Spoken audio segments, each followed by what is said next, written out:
আল্লাহ সম্পর্কে জানার পর দ্বিতীয় নম্বর দায়িত্ব হচ্ছে আল্লাহর প্রতি ঈমান।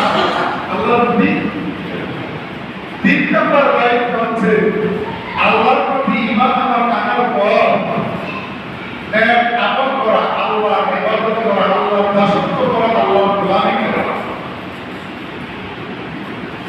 তাহলে আল্লাহ তাআলা আমাদেরকে সর্বপ্রথম এলেম অর্জন, জ্ঞান অর্জন করার জন্য, পড়ার জন্য আল্লাহ বলেছেন কুরআন কারীমে আল্লাহ তাআলা সর্বপ্রথম যে আয়াতে কারিমা নাযিল করেছেন, আল্লাহ রাব্বুল আলামিন নামাজের কথা, রোজার কথা, হজ যাকাতের কথা, আল্লাহর কথা, নবীর কথা কিছু বলে না। আল্লাহ শুধু বলেছেন কি করো করো, কি করো করো, বিসমি রাব্বিকাল্লাযী খলাক। ওই রবের নামে যে রব আল্লাহ তোমাকে সৃষ্টি করেছেন। সুবহানাল্লাহ। আল্লাহ তাআলা সর্বপ্রথম পড়ার কথা বলেছেন। এই জন্য আল্লাহ রাব্বুল আলামিন ঈমান আনার আগে বলেছেন তুমি পড়ো, জানো ফা'লাম আন্নাহু লা ইলাহা ইল্লাল্লাহ।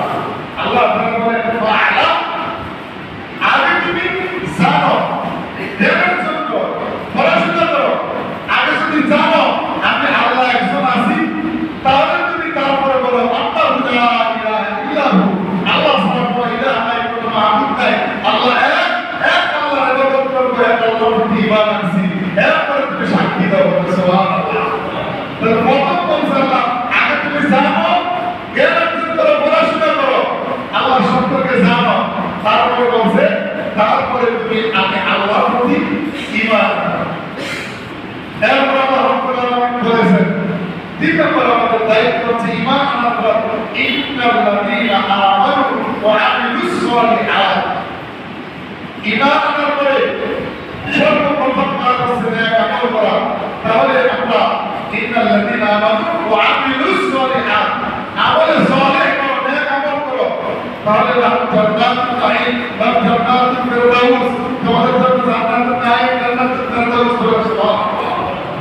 তাআলা আমাদেরকে যে দায়িত্ব দিয়েছেন সর্বপ্রথম এলেম অর্জন করা, আল্লাহ সম্পর্কে জানা, আল্লাহ একজন আছে, আল্লাহ সৃষ্টিকর্তা, আল্লাহ পালনকর্তা, আল্লাহ আসমান জমিনের মালিক, আল্লাহ আপনার মালিক, আমার মালিক, সুখের মালিক, দুঃখের মালিক, রোগ দেওয়ার মালিক, সুস্থ করার মালিক, সব কিছুর মালিক একজন, তিনি কে?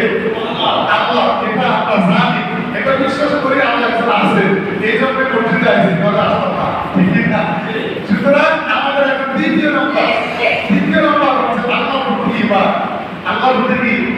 ঈমান। ঈমান সম্পর্কে আমরা জানতে হবে। ঈমান ছাড়া কোনো ইবাদত, কোনো আমল আল্লাহ কবুল হবে না, কবুল হবে না। রবীন্দ্রনাথ ঠাকুরের নাম শুনছেন? দাড়ি করে এই লোক কথা বলে ঠিক কিনা? আপনারা রবীন্দ্রনাথ ঠাকুরের ছবি দেখছেন বইয়ের মধ্যে? এই আওয়াজে এগুলো বুঝতে আর বড় পারি না, তাহলে ওনার আমল অনেক সব দেখায়। হ্যাঁ, কেন দেখাবে না? কি নাই? আর কথা বলেন না, কি নাই? ঈমান নাই। ঈমান ছাড়া দাঁড়িয়ে রাখলে কোনো সওয়াব, ঈমান ছাড়া নামাজ পড়লে কোনো সওয়াব, ঈমান ছাড়া দান সদকা করলে কোনো সওয়াব, ঈমান ছাড়া কোনো আমল করলে কবুল হবে না, সওয়াব হবে না। তাহলে আগে কি আনতে হবে? ঈমান আনতে হবে। আগে কি করতে হবে? ঈমান আনতে হবে। আপনার এই শরীরের মধ্যে, দেহের মধ্যে যদি রূহ না থাকে, এই শরীরের এই দেহের মধ্যে লাইফ আছে, আওয়াজ আছে। আপনি লক্ষ লক্ষ কোটি টাকার মালিক, আপনার ব্যাংক ব্যালেন্স আছে, স্বর্ণ মুদ্রা আছে, জায়গা জমি আছে, 10 তলা 50 তলা বিল্ডিং আছে, এয়ার কন্ডিশনের মধ্যে বা টাকা পয়সার অভাব নাই। আপনি এয়ার কন্ডিশনের রুমের মধ্যে শুয়ে রয়েছেন, এমন সময় যদি আপনার দেহ থেকে আজরাইল আলাইহিস সালাম আপনার রূহটা নিয়ে যায়, আপনি যদি প্রধানমন্ত্রী হন, আপনি যদি রাজা হন, বাদশা হন, আপনি যদি ইমাম সাহেব হন, আপনি যদি চেয়ারম্যান হন, এমপি হন, মন্ত্রী হন, যাই হন না কেন, আপনার একটা পয়সার লাভ নাই, কথা বলে ঠিক কিনা?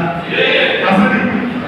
রূহ চলে গেছে, আপনার এই দেহের এই শরীরের এক পয়সা মূল্য নাই। আপনার আপনজন, আপনার ছেলে, আপনার মেয়ে, আপনার স্ত্রী,